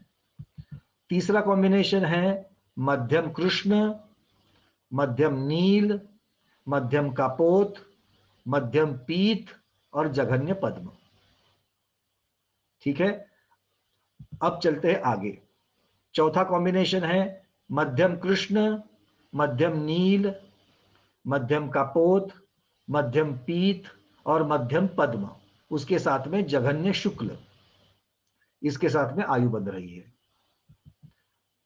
अगला 5वां कॉम्बिनेशन है जघन्य कृष्ण, मध्यम नील, मध्यम कपोत, मध्यम पीत, मध्यम पद्म और मध्यम शुक्ल, ये अगला कॉम्बिनेशन है। समझ में आ रही है बातें आप लोगों को? मैं यहां से पढ़ रहा हूं, स्क्रीन के ऊपर अंक के हिसाब से आप समझ सकते हो। छठा कॉम्बिनेशन देखिएगा, जघन्य नील। अब छठे कॉम्बिनेशन में कृष्ण लेश्या का कोई भी भाग नहीं है। जघन्य नील, मध्यम कपोत, मध्यम पीत, मध्यम पद्म और मध्यम शुक्ल। अब पहले कॉम्बिनेशन से अगर आप नीचे नीचे देख रहे हो, आपको समझ में आएगा कि धीरे धीरे शुभ लेश्याएं उसमें ऐड होती जा रही है और धीरे धीरे अशुभ लेश्याएं निकलती जा रही है। ठीक है, ये आपको दिख रहा है। 7 नंबर का कॉम्बिनेशन देखिए। 7 नंबर के कॉम्बिनेशन में ना कृष्ण लेश्या है ना नील लेश्या है, सीधे जघन्य कापोत, मध्यम पीत, मध्यम पद्म और मध्यम शुक्ल, ये है। और 8वें कॉम्बिनेशन में कोई भी अशुभ लेश्या नहीं है। 8वें कॉम्बिनेशन में कोई भी अशुभ लेश्या नहीं है। उत्तम पीत, मध्यम पद्म और मध्यम शुक्ल, ये 3 का कॉम्बिनेशन बना हुआ है। सिर्फ 3 शुभ लेश्याओं का कॉम्बिनेशन बना है। अब इन सब में अगर हम देखेंगे तो किसी भी कॉम्बिनेशन में उत्तम कृष्ण नहीं आया, उत्तम नील नहीं आया, उत्तम पद्म नहीं आया और उत्तम शुक्ल नहीं आया। ये 4 लेश्याओं के 4 विभाग हमने देखे, इनका कहीं पर भी किसी भी आयु के बंधने के कॉम्बिनेशन में नाम नहीं है। अर्थ क्या होता है, इन 4 प्रकार की लेश्याओं के परिणामों के साथ कोई भी आयु नहीं बंधती है। अर्थात उत्तम कृष्ण लेश्या किसी जीव की हो जाए, कब? अपकर्ष काल में। किसी भी अपकर्ष काल में अगर उत्तम कृष्ण लेश्या हो जाए, या फिर उत्तम नील लेश्या हो जाए, या फिर उत्तम पद्म लेश्या हो जाए, या फिर उत्तम शुक्ल लेश्या हो जाए, इन 4 में से कोई भी लेश्या हो जाएगी, उस अपकर्ष काल में आयु नहीं बंधेगी, क्योंकि ये आयु के अबंध स्थान है। ठीक है, इस प्रकार से समझ लेना। जो कॉम्बिनेशंस बताए हैं वो कॉम्बिनेशंस अगर मिल जाएंगे तो फिर वहां पर आयु का बंध होगा, ये आचार्य भगवान यहां पर कह रहे हैं। ठीक है, क्लियर है? बांसवाड़ा में ठीक दिख रहा है सब? थोड़ा छोटा दिखता है बट कोई बात नहीं, आप पीडीएफ को डाउनलोड करके उसका ये कर लेना। अब यहां से आगे, अब अगला चार्ट दिख रहा है सब लोगों को? अगला चार्ट दिख रहा है। अब तक जो बातें कही थी उसको हम लेश्या और गुणस्थान इनकी अपेक्षा से देखेंगे। हमने क्या कहा था? पहले 4 गुणस्थान तक 6 प्रकार की लेश्या हो सकती है। पहले 4 गुणस्थान में 6 प्रकार की लेश्या हो सकती है, किंतु नरक आयु बंधने के लिए सिर्फ पहला गुणस्थान ही होना चाहिए। पहले गुणस्थान में ही नरक की आयु बंधती है। बात क्लियर है? चलिए, अब पहले गुणस्थान में अगर नरक की आयु बंधती है तो यहां पर आपको नरक की आयु बंधने के आयु के स्थान कौन से दिख रहे हैं देख लीजिएगा। आयु का स्थान क्रमांक 2 चार्ट के सबसे निचले वाले भाग में देख लेना। 2 क्रमांक दिख रहा है, आयु का बंध स्थान क्रमांक 2, उसमें न लिखा है, अर्थात नरकायु बंध सकती है।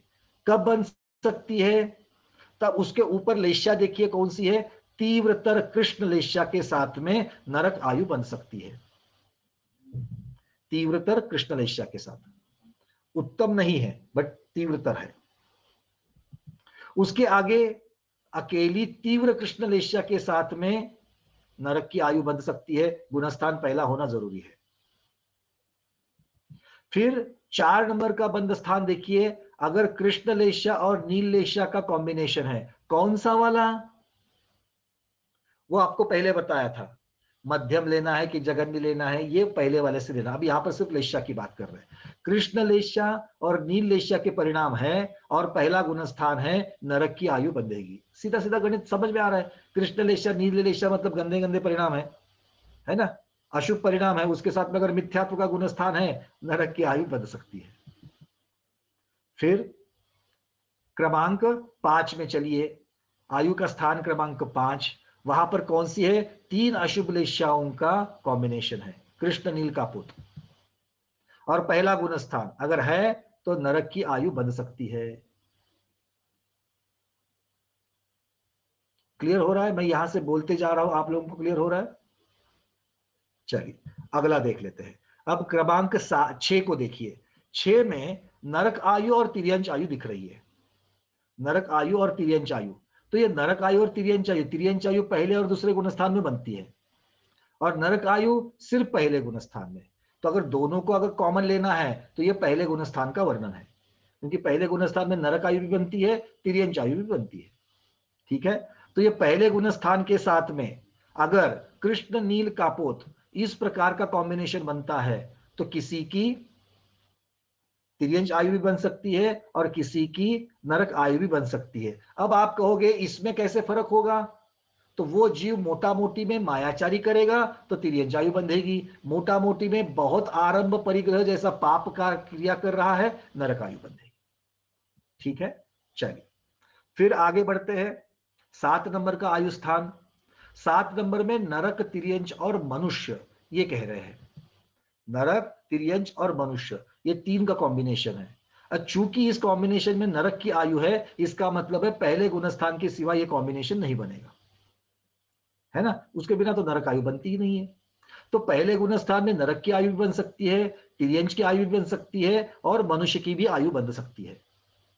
तो पहले गुणस्थान में अगर कृष्ण, नील, कापोत और ये 3 अशुभ आयु है, पहले गुणस्थान में कृष्ण, नील, कापोत इस प्रकार के अगर तीनों लेश्याओं का कॉम्बिनेशन है, किंतु हो सकता है जघन्य मध्यम के वो बदल जाए, तो फिर उसमें से किसी के साथ नरक की आयु बन सकती है, किसी के साथ तिर्यंच की बन सकती है, किसी के साथ मनुष्य की बन सकती है। मिथ्यात्व के साथ में इन तीनों भी आयु बन सकती है, मनुष्य की भी बन सकती है। ठीक है, क्लियर हो रहा है? हाथ तो कहो। सीधा सीधा है, बहुत चार्ट पढ़ रहे हैं हम लोग, सामने लिखा हुआ है। ठीक है ना, ये याद नहीं करना है, समझना है। ये देखो, अब चलते आगे 8 नंबर को। अब 8 नंबर में चारों प्रकार की आयु बंधने के चांसेस है। नरक, तिर्यंच, मनुष्य और देव आयु भी बंधने के चांसेस है। अब देव आयु कब बनती है? कम से कम एक शुभ लेश्या चाहिए, कम से कम एक शुभ लेश्या तो चाहिए कॉम्बिनेशन में। तो देखो 8 नंबर के कॉम्बिनेशन में देखो पीतलेशा ऐड हो गई, कृष्ण नील कापोत के साथ में पीतलेशा ऐड हो गई। अब पीतलेशा के उस बल पर कोई जीव, किंतु है तो पहला गुणस्थान, क्योंकि इस कॉम्बिनेशन में नरक की आयु भी बनने के चांसेस है, मतलब पहला गुणस्थान। तो पहले गुणस्थान के साथ में नरक की आयु भी बन सकती है, तिर्यंज की आयु भी बन सकती है, मनुष्य की भी आयु बन सकती है, और पीतलेशा की वजह से देव की आयु भी बन सकती है। किंतु ये मिथ्यात्व के साथ में पहले गुणस्थान के साथ बंधेगी, अर्थात भवनत्रिक देवों की आयु बन सकती है। क्लियर है डॉक्टर शैला दीदी? क्लियर हो रहा है ये? चलिए आगे, अब क्रमांक 9 की तरफ आइए। अब 9 में क्या हो गया? अब पद्मलेशा भी ऐड हो गई है, पद्मलेशा भी ऐड हो गई, किंतु चारों आयु के बंधने का प्रकरण है। 9 नंबर में चारों आयु के बंधने का प्रकरण है, मतलब अभी भी गुणस्थान पहला ही है। क्यों पहला है? क्योंकि नरक की आयु बंधने के चांसेस, वो तो पहले गुणस्थान के अलावा कहीं नहीं बंधेगी। ठीक है, तो प्रथम गुणस्थान मिथ्यात्व के साथ में अगर कृष्ण नील कापोत पीत पद्म, इन कॉम्बिनेशंस में से अगर कोई आयु बंधती है, चारों प्रकार की आयु बन सकती है। अगर देव की आयु बंधनी है तो पीत पद्म का कॉम्बिनेशन होना जरूरी है, ये यहां पर हमको समझना है। ठीक है, चलिए आगे 10 नंबर में देखिए। अब 10 नंबर में शुक्ललेशा भी बन रही, आ गई उसमें 10 नंबर में शुक्ललेशा भी आ गई, मतलब 6 प्रकार की लेशा। अब ये 6 प्रकार की लेशा, इसका अर्थ ये नहीं होता कि 6 की 6 लेशाएं वहां पर उदय में हो जाएगी।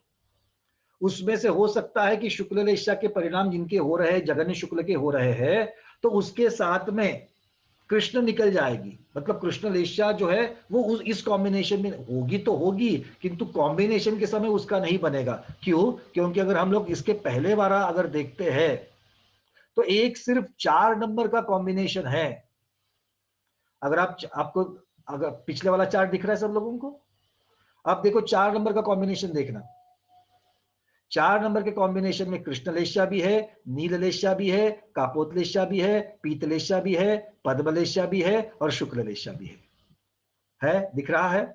मतलब 6 लेशाओं वाला कॉम्बिनेशन एक है, चौथा कॉम्बिनेशन। और इस कॉम्बिनेशन के साथ में हमें 10 नंबर या 11 नंबर, 10 नंबर या 11 नंबर, क्योंकि दोनों में समान है। 10 नंबर में भी और 11 नंबर में भी 6 प्रकार की लेशाएं है, और इनके कॉम्बिनेशन के साथ में चारों आयु बन सकती है। किंतु देव आयु बनने के लिए उस कॉम्बिनेशन में एक तो शुभ लेशा होने की जरूरत है, जो हमने अभी 4 नंबर के कॉम्बिनेशन में देखी। क्लियर हो रहा है? तो पहला चार्ट और इस चार्ट, इनके समन्वय से हम लोग ये सारी चीजें समझ रहे हैं। ठीक है, अब चलते आगे। अब देखना 12वें नंबर में क्या हो रहा है। अब ऊपर अब हम नीचे के तो पढ़ते जा रहे हैं आयु स्थान, ऊपर क्या हो रहा है देखो। अब परिणामों में विशुद्धि बढ़ती जा रही है, जैसे जैसे आगे वाले स्थानों में जा रहे हैं परिणामों में विशुद्धि बढ़ती जा रही है। पहले तीव्रतर परिणाम थे, फिर तीव्र परिणाम थे, फिर मंद परिणाम की तरफ अब जा रहे हैं। 12 नंबर में मंद परिणाम के साथ में 6 प्रकार की लेशा है, किंतु गुणस्थान कौन सा है? दूसरा गुणस्थान। यहां पर नरक आयु नहीं है, इसका मतलब दूसरा गुणस्थान। दूसरे गुणस्थान में तिर्यंच आयु बन सकती है, मनुष्य आयु बन सकती है और देव की भी आयु बन सकती है। देव की आयु कौन सी बंधेगी? मिथ्यात्व के साथ बन रही है तो भवनत्रिक की बंधेगी। क्लियर? चलिए अब 13 नंबर में देखिए। 13 नंबर में लेशाएं वही 6 कॉम्बिनेशंस है, किंतु गुणस्थान बदल रहे हैं। अब गुणस्थान कौन सा है? अब गुणस्थान चौथा गुणस्थान है। 13वें क्रमांक में चौथा गुणस्थान। क्यों? क्योंकि वहां पर सिर्फ मनुष्य आयु और देव आयु बन रही है, बाकी की आयु नहीं बन रही है। तो ये चौथे गुणस्थान का कॉम्बिनेशन हो सकता है। ठीक है, चौथे गुणस्थान में नरक और तिर्यंच नहीं बनते हैं। अब यहां पर भी कल जो चर्चा आई थी कि भाई चौथे गुणस्थान सम्यक्त्व का साथ गुणस्थान है, और सम्यक्त्व के साथ में मनुष्य आयु कैसे बंधेगी? तो बन सकती है। नारकी और देव ये जब आयु बांधते हैं, सम्यक्त्व के साथ जब बांधते हैं, तब वो मनुष्य की आयु बांधते हैं। ये इसकी अपेक्षा से यहाँ पर कथन है। आगे चलते हैं। 14 नंबर का कॉम्बिनेशन देखिए। 14 कॉम्बिनेशन नहीं, 14 नंबर का आयु का स्थान, बंध स्थान 14 नंबर का। इसमें नील, कापोत, पीत, पद्म, शुक्ल। अभी भी इसमें नील लेशा है और कापोत लेशा मतलब अशुभ लेशा है, अर्थात ये चौथे गुणस्थान का ही कॉम्बिनेशन है। क्यों? क्योंकि पांचवें गुणस्थान में एक भी अशुभ लेशा नहीं होती है। अशुभ लेशा चौथे गुणस्थान तक ही चलती है। तो अर्थ क्या हो गया यहां पर देखिए, 14 नंबर में कॉम्बिनेशन चौथे गुणस्थान का, किंतु इसमें अब पद्म और शुक्ल भारी है, भारी होने से देव आयु यहां पर बन रही है। 15 नंबर का कॉम्बिनेशन देखिए, अभी भी यहां पर अशुभ लेशा है, कापोत, पीत, पद्म और शुक्ल, अर्थात ये भी चौथे गुणस्थान का ही वर्णन है। यहां पर भी सिर्फ देवायु बंधेगी। इसके बाद में अब ये देवायु जो बंधेगी, देवायु जो बंधेगी, इस प्रकार का वर्णन चल रहा है। तो ये कॉम्बिनेशन किसके साथ होंगे? ये अब जिसकी देवायु बंधनी है, देवायु तो सिर्फ मनुष्य और तिर्यंज की बंधती है, तो ये कॉम्बिनेशन किसके होंगे? मनुष्य और तिर्यंज के ही होंगे। बात समझ में आ रही है? सभी प्रकार के जीवों में सभी प्रकार के कॉम्बिनेशन हो ये जरूरी नहीं है, क्योंकि देव की देवायु बंधेगी क्या? नहीं। नारकी की देवायु बंधेगी क्या? नहीं। तो जिन स्थानों में जैसे 14 है और 15 है और 16 है, 14, 15, पहले 14, 15 की बात कर लो, 14 और 15 है, तो 14 और 15 में सिर्फ और सिर्फ देवायु बन रही है, मतलब ये नारक और तिर्यंज की अपेक्षा से वर्णन नहीं है। तो ये किसकी अपेक्षा से वर्णन है? हाँ, ये मनुष्य और तिर्यंज की अपेक्षा से वर्णन है। और ज्यादातर ये किसकी अपेक्षा से हो सकता है? कर्म भूमिया जीवों की अपेक्षा से यहां पर हो सकता है। ठीक है? क्यों? क्योंकि भोग भूमियों में भी अशुभ लेशा नहीं मानी है। भोग भूमियों में मुख्यतः से पीत लेशा रहती है, अशुभ लेशा वहां पर नहीं होती है पूरे जीवन भर। इसलिए ये जो कॉम्बिनेशन है 14 और 15, ये मुख्यतः से कर्म भूमियों की चतुर्थ गुणस्थान की अपेक्षा से मनुष्य तिर्यंज का होगा। अब 16 नंबर में जाइए। 16 नंबर में पीत, पद्म, शुक्ल है, कोई अशुभ लेशा नहीं है और देव बन रही है आयु। ये भोग भूमिया जीव की भी हो सकती है या फिर अनुवृत्ति की, महावृत्ति की भी हो सकती है। चूंकि यहां पर अशुभ लेशा नहीं है, ये 5वां गुणस्थान, 6वां गुणस्थान और 7वां गुणस्थान, इनकी अपेक्षा से ये वर्णन है। ठीक है? आयु बंधक स्थान क्रमांक 16 क्लियर हो रहा है? इसके आगे जो भी लेशाएं होगी 17, 18, 19, 20, इनके साथ में, इन कॉम्बिनेशंस के साथ में आयु नहीं बंधती है। क्यों? 7वें गुणस्थान के। अब देखो क्रमांक 17 जो है पीत, पद्म, शुक्ल है, पीत, पद्म, शुक्ल का 17वां क्रमांक है, किंतु वहां पर भी विशुद्ध परिणाम इतने होंगे, 5वें से 7वें गुणस्थान की बात यहां पर चल रही है, विशुद्ध परिणाम इतने होंगे कि उसके साथ में आयु नहीं बन रही है। 18 क्रमांक का अगर आप कॉम्बिनेशन देखोगे, पद्म और शुक्ल, ये ज्यादातर 7वें गुणस्थान की बात हो सकती है। यहां पर भी आयु उत्कृष्ट परिणाम होने की वजह से यहां पर भी आयु नहीं बन रही है। 19 नंबर अगर आप देखोगे और 20 नंबर अगर आप देखोगे, वहां पर सिर्फ और सिर्फ शुक्ल लेशा है, अर्थात ये 8वां गुणस्थान और 8वें के ऊपर वाला गुणस्थान। मंदतर की जो बात कर रहे हैं वो तो बिल्कुल ऊपर वाले श्रेणी वाले गुणस्थान की भी ऊपर वाले गुणस्थान की बात कर रहे हैं। ठीक है? तो इन गुणस्थानों में आयु नहीं बंधती है, अर्थात वहां पर आयु के अबंध स्थान बताए गए हैं। तो इस चार्ट को पढ़ते वक्त बाकी के जो आयु बंधने के गुणस्थान हैं और जो बाकी के सिद्धांत नियम हैं, उनकी अपेक्षा से एक एक कॉम्बिनेशंस में कौन से गुणस्थान हो सकते हैं, कौन से जीवों की अपेक्षा से ये कॉम्बिनेशन लिया गया है, तो ये लेकर के सारे कॉम्बिनेशन सभी जीवों को अप्लाई होंगे ये जरूरी नहीं है। ये एक सीख हमें इस यहां से मिलती है, ये एक हमको यहां से इंफॉर्मेशन मिलती है। क्लियर हो रहा है? अब इस चार्ट के बारे में, अभी जो आपको चार्ट दिखाया है, ये वाला चार्ट और इसके पहले वाला चार्ट, पहले वाले चार्ट पे हमने क्या देखा?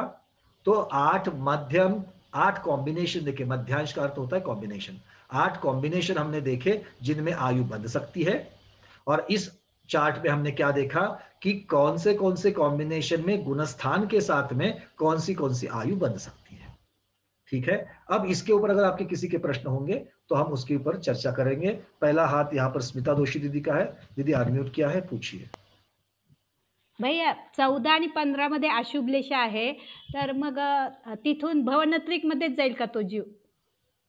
14 और 15 अशुभ लेशा है, नील कापोत है और कापोत भी है उसमें, देवगति में है, किंतु ये जरूरी नहीं है, क्योंकि चौथे गुणस्थान के साथ में अगर वो बांध रहा है सम्यक्त्व तो वो कल्पवासी में भी जा सकता है, उसमें कोई प्रॉब्लम नहीं है। अशुभ लेशा आहे म्हणून विचार। नहीं, अशुभ लेशा तो सम्यक दृष्टि की भी होती है दीदी, जगन्य कापोत हो जाएगी, बरोबर है ना। और जगन्य कापोत के साथ में देखो नील और कापोत, इस प्रकार का कॉम्बिनेशन पहले वाले अगर हम देखेंगे तो नील और कापोत, जहां पर कृष्ण नहीं है, नील कापोत पीत और पद्म, इस प्रकार का कॉम्बिनेशन था ना। आपका कितना नंबर का कॉम्बिनेशन आपने बताया था? 14 और 15। तो नील कापोत पीत पद्म शुक्ल है और एक में नील नहीं है। तो अगर आप देखोगे तो नील कापोत पीत पद्म और शुक्ल, तो आप 6 नंबर का कॉम्बिनेशन देखना, उसमें आपको नील के साथ में कापोत पीत पद्म शुक्ल है। और अगर आप 7 नंबर का कॉम्बिनेशन देखोगे उसमें कापोत पीत पद्म शुक्ल है ना। तो ये 6 नंबर का कॉम्बिनेशन जो है वो 14 नंबर में आएगा और 7 नंबर का कॉम्बिनेशन 15 नंबर में आएगा। म्हणजे ते कल्पवासीमध्ये सुद्धा जाऊ शकते। हाँ, क्योंकि यहाँ पर शुक्ल कहा है, 15 नंबर में जो शुक्ल कहा है वो 7 नंबर में देखना कौन सा शुक्ल है, मध्यम शुक्ल है। मध्यम शुक्ल है, ठीक है ना। और कापोत कौन सा है 7 नंबर में? जघन्य कापोत। जघन्य। और नील का भी जो कॉम्बिनेशन आपने देखा 6 नंबर का, उसमें भी जघन्य नील है। बरोबर। ठीक है। तो ये ऐसा जरूरी नहीं है कि देवायु कही है तो अगर मान लो मिथ्यात्व का लेश होगा या फिर उस प्रकार के परिणामों की वजह से अगर जघन्य स्थिति पड़ रही है तो फिर वो भवनत्रिक में जा सकता है, या नीचे वाले देवों की आयु बांध सकता है, कल्पवासियों में भी इस प्रकार से हो सकता है। ऐसा नहीं समझना कि कोई मिथ्यात्व के साथ में कल्पवासी में जा सकता है। मिथ्यात्व के साथ कल्पवासी में तो जा सकते हैं, बिल्कुल जा सकते हैं, नवग्रह तक जाते हैं। तो ऐसे अलग अलग कॉम्बिनेशंस में अगर मान लो एक जीव भी जा सकता है तो वो नियम बन जाता है। ठीक है, चलिए राजेश जी क्लियर हो रहा है? अरविंद जी, गंगवाल जी, हाँ चलिए। अब इसके ऊपर अगर किसी के प्रश्न है, हम यहाँ से शेयरिंग बंद कर रहे हैं ताकि हम पार्टिसिपेंट्स को देख पाए यहाँ से। तो जिसको भी है आप अपना हाथ भी ऊपर कर सकते हो। प्रमोद जी आपने हैंड रेज किया है, अनम्यूट करिए सर। इसका मतलब 17 नंबर का जो कॉम्बिनेशन बताया था वो मतलब 7वां गुण स्थान होगा। एक मिनट, 17 नंबर का कॉम्बिनेशन आप जो बता रहे हैं, 17 नंबर के कॉम्बिनेशन में पीत पद्म शुक्ल लेशा कह रहे हैं और आयु का अबंध स्थान है, तो बिल्कुल भी ये 7वें के सातिशय अप्रमत्त जो है वो हो सकता है। स्वस्थान में निष्ठापन क्रिया होती है किंतु सातिशय में तो दोनों भी नहीं होती है। नहीं होती। अच्छा, वो सातिशय माना जाएगा, ये सातिशय वाला मान जाए, क्योंकि अबंध स्थान है तो सातिशय हो जाएगा। ठीक। सुमन सेठी दीदी पूछिए। इसका मतलब वहां पे शुक्ल मतलब उत्कृष्ट हो गई ना, इसका मतलब है वो वाला देखो पीत पद्म शुक्ल का अबंध स्थान ही बताया है, मतलब ये अब उसमें पीत पद्म शुक्ल में तीनों भी उत्कृष्ट हो सकते हैं, जब पद्म या मध्यम भी हो सकते हैं। वहां होता है शुक्ल उत्कृष्ट होगी। हाँ क्या कह रहे हैं? शुक्ल उत्कृष्ट होगी तभी तो अबंध स्थान हो जाएगा। बिल्कुल, क्योंकि अबंध शुक्ल के बिल्कुल, क्योंकि नहीं उत्कृष्ट में पद्म भी हो सकता है। पद्म उत्कृष्ट के साथ में भी अबंध स्थान है जी। ठीक है, ठीक है। हाँ सुमन सेठी दीदी पूछिए, अनम्यूट करिएगा। अनम्यूट करिए। भैया जी, हाँ आवाज आ रही है, बोलिए। भैया जी मेरा प्रश्न है, यदि कोई व्यक्ति मंदिर में बैठा है और खूब भक्ति भाव से वो अपने आराधना कर रहा है, तो उस टाइम पे यदि उसकी लेस्या उस टाइम पीत हुई तो वो अबंध काल रहेगा, उस टाइम उसके आयु का बंध मंदिर में होगा या नहीं होगा? देखो उत्कृष्ट शुक्ल लेस्या होने के लिए अगर आप लेस्या प्रकरण में जो परिणाम है, शुक्ल लेस्या के परिणाम कैसे होते हैं, क्योंकि देखने के लिए तो शुभ लेस्या है किंतु पद्म से शुक्ल में बहुत फर्क पड़ता है। और शुक्ल लेस्या वाला होना, भले कोई भक्ति कर रहा है पर शुक्ल लेस्या का होना ये बड़ा जरूरी नहीं कि हो ही जाए। नहीं, लेकिन यदि उसके पीत लेस्या भी हुई, लेकिन वो उत्कृष्ट पीत लेस्या हुई तो अबंध का हो जाएगा ना स्थान। नहीं नहीं, उत्कृष्ट पद्म हो जाएगी तो अबंध होगा, उत्कृष्ट पीत में अबंध नहीं है। अच्छा, उत्कृष्ट पीत में तो बनती है 8 नंबर का कॉम्बिनेशन, अगर आप देखेंगे 8 नंबर का कॉम्बिनेशन, उसमें उत्तम पीत है, मध्यम पद्म है और मध्यम शुक्ल है। ये 8 नंबर के कॉम्बिनेशन में उत्तम पीत के साथ में बंधेगा। उत्तम में सिर्फ पद्म शुक्ल, कृष्ण नील नहीं चाहिए।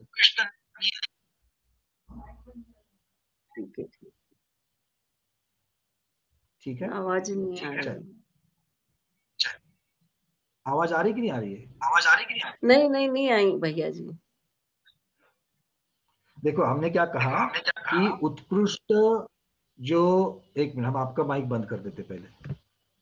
हमने कहा कि उत्कृष्ट में पद्म शुक्ल और कृष्ण और नील ये 4 ही है, जो अगर कॉम्बिनेशन में हो तो अबंध हो जाएगा, बंद नहीं होगा। ठीक है, चलिए मीनाक्षी दीदी फिर से अनम्यूट करिए।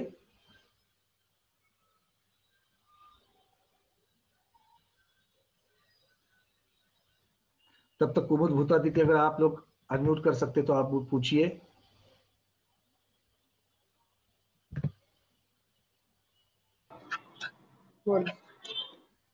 जय जिनेन्द्र भैया जी।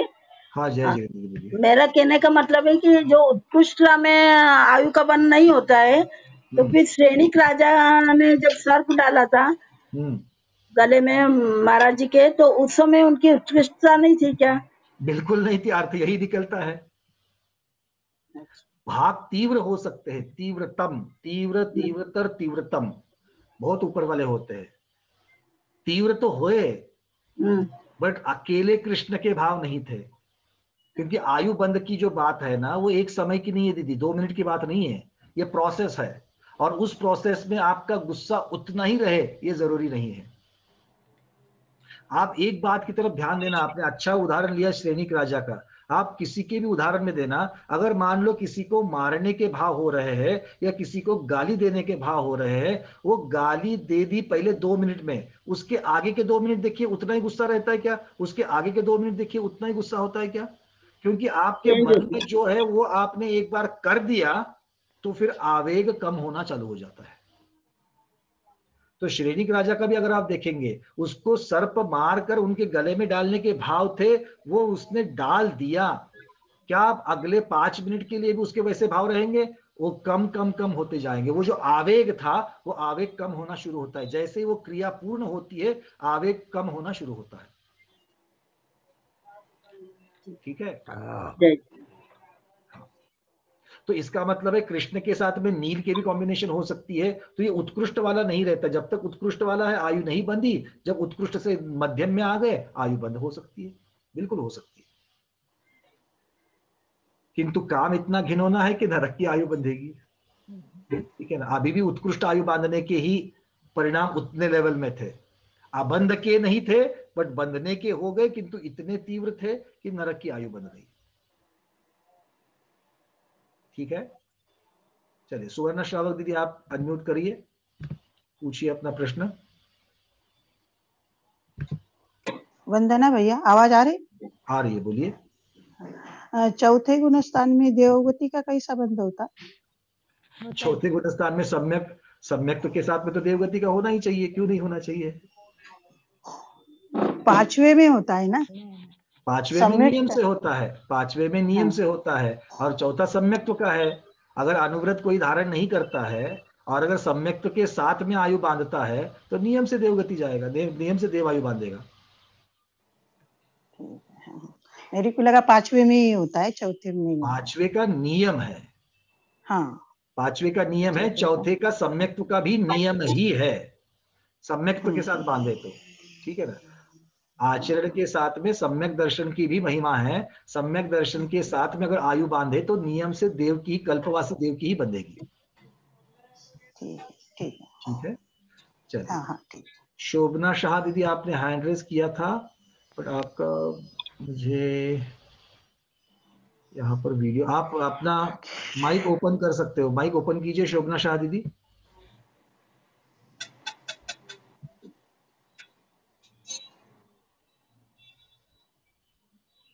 चलिए अगर आप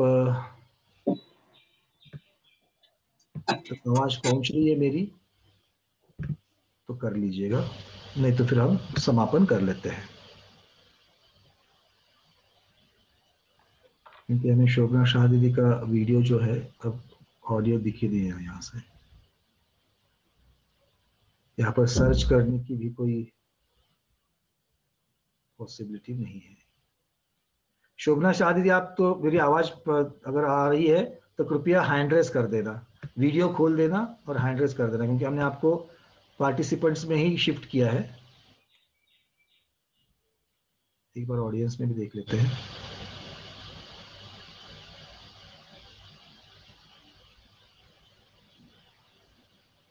ऑडियंस में तो डेफिनेटली आप नहीं हो, पार्टिसिपेंट्स में भी नहीं दिख रहे, पता नहीं कहाँ चला गया आपका वीडियो। अगर आप आवाज पहुंच रही तो या तो फिर आप बाद में हमें व्हाट्सएप पर मैसेज डाल दीजिए, आपको ले लेंगे। चलिए ठीक है, तो ये मेरे ख्याल से आयु कर्म की आश्रव बंध उसकी प्रक्रिया जो है उसके ऊपर काफी विस्तृत चर्चा, विस्तृत मतलब 2 या 3 दिन से हम लोग चर्चा कर रहे हैं। इस चर्चा के साथ में आज के स्वाध्याय को हम गुरुओं के श्री चरणों में बारंबार नमोस्तु वंदामि इच्छामि करते हुए यहीं पर समापन करते हैं।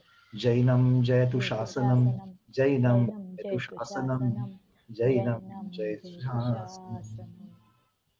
अब इसके आगे कल से नरक की आयु के आश्रव के कारण, तिर्यंज की आयु के आश्रव के कारण, मनुष्य की आयु के आश्रव के कारण और देव की आयु के आश्रव के कारण इस प्रकरण की तरफ हम लोग चलेंगे और उसकी अपेक्षा से कल से चर्चा शुरू हो जाएगी। ठीक है, तो सर्वार सिद्धि के जो आश्रव के, आयु कर्म के आश्रव के कारणों की जो सूत्र है उनकी चर्चा हम कल के स्वाध्याय से शुरू कर लेंगे। चलिए।